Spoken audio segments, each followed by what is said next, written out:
नमस्कार मैत्रिणींनो, राणी क्रिएटिव्ह कॉर्नरमध्ये तुमचे मनापासून स्वागत। तर आज ना आपण 2 वर्षाच्या बाळासाठी फ्रॉक शिवणार आहोत, तेही 1 मीटर कपड्यामध्ये।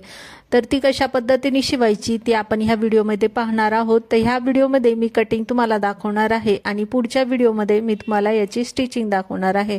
तर कटिंग अगदी सिंपल आणि अगदी सावकाशपणे दाखवणार आहे, तर व्हिडिओ पूर्ण नक्की पहा।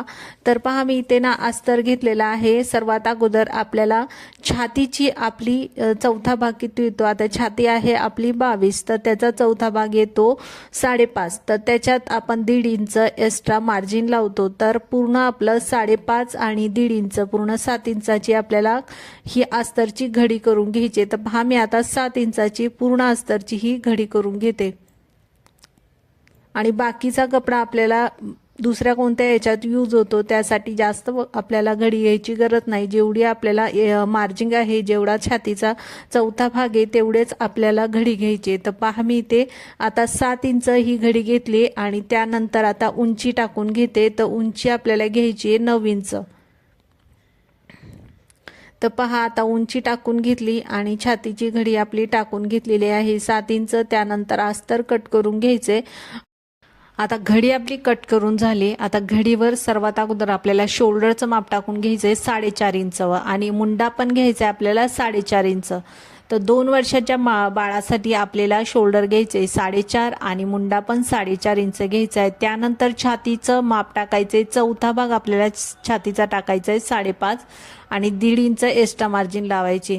आणि जितका आपण छातीचा चौथा भाग घेतलाय तितका आपल्याला कमरेलाही सेम घ्यायचा आहे 5.5 जितका कमरेला घ्यायचा आहे तितका शोल्डर छातीला घ्यायचा आहे, जितका छातीला घ्यायचा आहे तितका कमरेला घ्यायचा आहे। त्यानंतर मी 2 इंच मार्किंग करून घेतली गळ्यासाठी आणि 3 इंचावर पुढचा गळा टाकलाय आणि आता गोल आकार देऊन घेते। तर पहा, 2 इंच मी गळ्यासाठी माप टाकून घेतले वरती आणि त्यानंतर 3 इंच खाली मार्किंग करून घेतली, सरळ लाईन ओढून घेतली आणि गळ्याला आकार देऊन घेतलाय। आता मुंड्याच्या खाली आपल्याला अर्धा इंच मार्किंग करून घेतले पहा आणि आता क्रॉसमध्ये ना लाईन ओढून घेते, तिथे आपल्याला कटिंग करून घ्यायचंय तेवढं। आणि आता आपल्याला मुंड्याला आकार द्यायचा आहे। मी आता पाऊण इंचावर पुढच्या मुंड्याला मार्किंग करून घेतली आणि मागच्या मुंड्यासाठी आपल्याला अर्धा इंचावर मार्किंग करून घ्यायचे, अर्धा किंवा पाव इंच मागच्या मुंड्यासाठी मार्किंग करून ना अशा पद्धतीने गोल आकार देऊन घ्यायचा आहे। तर पहा, आता हा पुढच्या मुंड्याचा झाला, आता हा मागच्या मुंड्याला आकार देऊन घेऊ। आता तुम्हाला ह्या ज्या मी पिवळा कलर घेतलेला आहे ना, तर मला वाटलं ते दिसणार नाही म्हणून मी परत गुलाबी कलर घेतला खडूचा आणि त्याने जास्त डार्क केलाय। पण आपण जो पहिला मार्किंग केलं होतं ना मुंड्यासाठी, सेम तेच घ्यायचंय आपल्याला।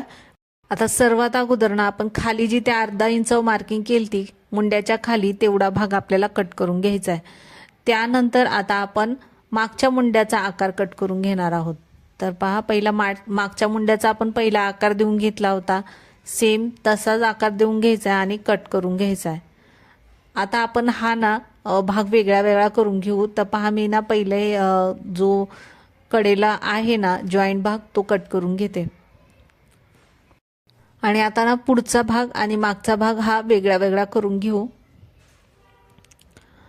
आणि आता आपला पुढचा जो गळा आहे ना, जो मार्किंग करून घेतलेला आहे तो कट करून घेऊ।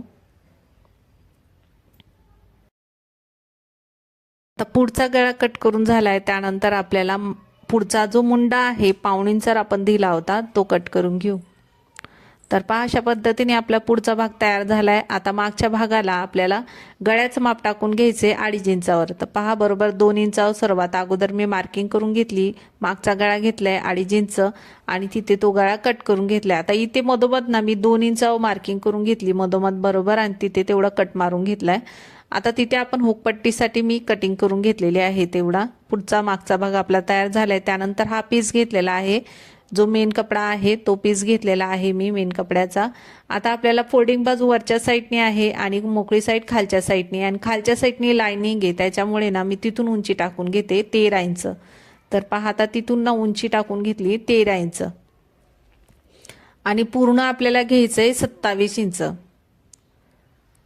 पूर्ण आपल्याला प्लेटसाठी घ्यायचे 27 इंच आणि इथून खाली आपल्याला घ्यायचे बाहीसाठी माप। तर मी पहा 5 इंचावर मार्किंग करून घेतली खालच्या साईडने। आपल्या 1 इंचामध्ये पूर्ण फ्रॉक तयार करायचा आहे, त्यासाठी मी पहा जिथे खाली लाईनिंग आहे ना त्याच्यामुळे तिथून आपल्याला फोल्ड करायची गरज नाही, तिथून मी माप घेतले 13 इंचावर उंची घेतलेली आहे आणि पूर्ण रुंदी घेतलेली आहे 27 इंच आणि त्याच्या खाली जो कपडा आहे तो बाहीसाठी मी कट करून घेतलाय, तिथे आपल्याला बाही तयार करून घ्यायची आणि वरचा जो कपडा आहे तिथे आपल्याला पुढचा भाग मागचा भाग ठेवून ना तो कट करून घ्यायचा। आता हा मी ठेवलेला आहे पुढच्या भागासाठी, अशा प्रकारे आपल्याला पूर्ण ऍडजस्ट करून घ्यायचे। आता इथे बाजूला ना थोडंसं कमी पडत होती ते आपण जॉईंट देऊन घेऊ, नंतर आपण जेव्हा स्टिचिंग करू ना त्यावेळेस जॉईंट करून घ्यायचा आहे थोडासा, जो आपण गळ्यासाठी नंतर आकार देऊन जो वरचा गळ्याचा कपडा निघेल तिथे आपण तो जॉईंट करून घेणार आहोत। तर व्यवस्थित पुढचा मागचा भाग आपला जो कपडा आहे ब्लाऊज पीसचा त्याच्यावर व्यवस्थित ठेवून घ्यायचा। तर पहा आता पुढचा भाग मागचा भाग आपला तयार झालाय आणि हा जो कपडा आहे तो आपण खालच्या घेरसाठी तयार करून घेतला, त्याची उंची 13 इंच आहे। आता जेवढी आपण घेरसाठी कपडा घेतलेला आहे उंचीचा, आता जेवढी उंची आपली घेरची आहे त्याच्यापेक्षा आपल्याला अस्तर ना कमी घ्यायचं आहे 2 इंचांनी, तर मी ते 11 इंच घेणार आहे पहा अस्तर उंचीला। तर पहा इथे 11 इंच आहे आणि आपली जेवढा आपण पन्ना घेतलाय पूर्ण 27 इंचाचा तर तो अस्तरवर मोजून घ्यायचा। आता मी जो मेन कपडा घेतलेला आहे ना तो ठेवून व्यवस्थित मोजून घेते आणि तेवढाच घ्यायचा आपल्याला प्लेटसाठी, जे आपण घेरसाठी प्लेट्स बनवू ना तेवढा पन्ना आपल्याला घ्यायचा आहे अस्तरचा आणि जो मेन पीस आहे त्याचा। आता याला फोल्ड करून घेऊ, एक्स्ट्रा जो अस्तर आहे तो कट करून घेऊ। तर पहा आता हा अस्तर एक्स्ट्राचा कट करून घेतलाय आणि हा जो डबल फोल्ड करून घेतला होता त्याला पण कटिंग करून घेऊ।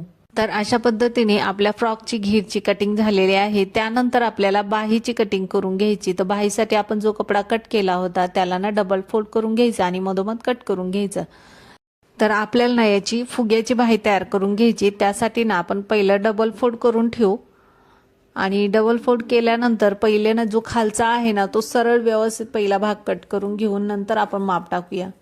त्याची उंची ना आहे 5 इंच, पण खालीवर कपडा असल्यामुळे ना पहिलं सरळ मध्ये पहिली कटिंग करून घ्यायची एकसारखी, नंतर माप टाकायचं। तर पहा व्यवस्थित सरळ मध्ये कटिंग करून घेतलेली आहे मी। आता 4 इंच आपण माप टाकूया, आपण हाताची उंची घेणार आहोत 4 इंच, तर 4 इंचावर मार्किंग करून घेते सरळ मध्ये अशा पद्धतीने। आता पूर्ण पट्टी आपली आहे ही 9 इंचाची, तर पहा आपल्याला 5.5 इंचावर मार्किंग करून घ्यायचे, जिथे मोकळी साईड आहे तिथून आपल्याला 5.5 इंचावर मार्किंग करून घ्यायचे। वरती खाली दोन्ही साईडला 5.5 इंचावर मार्किंग करून घ्यायचं आणि त्यानंतर मोकळ्या साईडने आपल्याला इथे 1.5 इंचावर एक मार्किंग करायची आणि आकार देऊन घ्यायचा आहे।